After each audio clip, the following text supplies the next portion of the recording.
שלום, שמי איתן אושרי, והיום אנחנו נתחיל ללמוד את תוכנת הסקטשאפ, שיעור ראשון מתוך סדרה של שיעורים. סקטשאפ היא תוכנה תלת-ממדית עבור אדריכלים, מעצבי פנים, ואפילו כל אחד שאוהב להתעסק בנושא של תלת-ממד. השיעור נלמד 3 פקודות ראשונות המגדירות את הנושא של הניווט בתוך התוכנה. פקודה ראשונה, כמו שאתם רואים, היא האורביט. ניתן להסתובב מסביב לאובייקטים שאנחנו יוצרים ולבחון אותם מכל כיוון. הפקודה השנייה היא פקודת הזום, זכוכית המגדלת, וכמו שאתם רואים ומבינים, ניתן להתקרב אל האובייקט שיצרנו או להתרחק ממנו, הכל בהתאם לרצוננו. הפקודה השלישית והאחרונה היא פקודת הפן או ההזזה, אשר ניתן להסיט את המבט שלנו מימינה ושמאלה, למעלה ולמטה.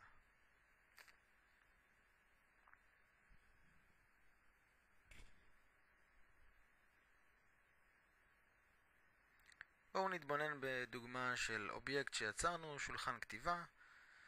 ניקח את פקודת האורביט, נסתובב סביבה, נתקרב עם כלי הזום ונסיט בכלי הפן למרכז על מנת שנוכל לבחון יותר טוב.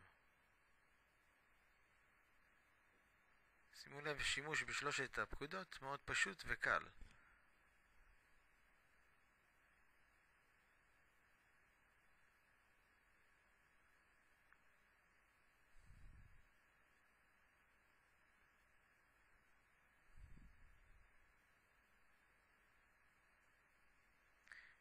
ניתן להשתמש בפקודות גם על ידי העכבר שלנו. למי שיש עכבר עם גלגלת, גלגול הגלגלת נותן לנו את האפשרות לעשות את פקודת הזום. לחיצה ממושכת על הגלגלת והסטה של העכבר נותן לנו את פקודת האורביט. ולחיצה ממושכת על הגלגלת פלוס מקש השיפט נותן לנו את האפשרות של כלי ההזזה או הפן.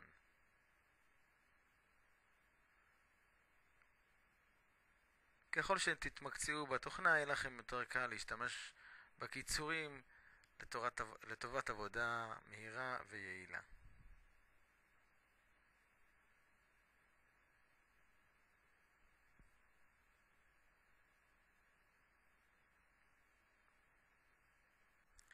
זהו להיום. מקווה שנהנתם. נתראה בשיעור הבא.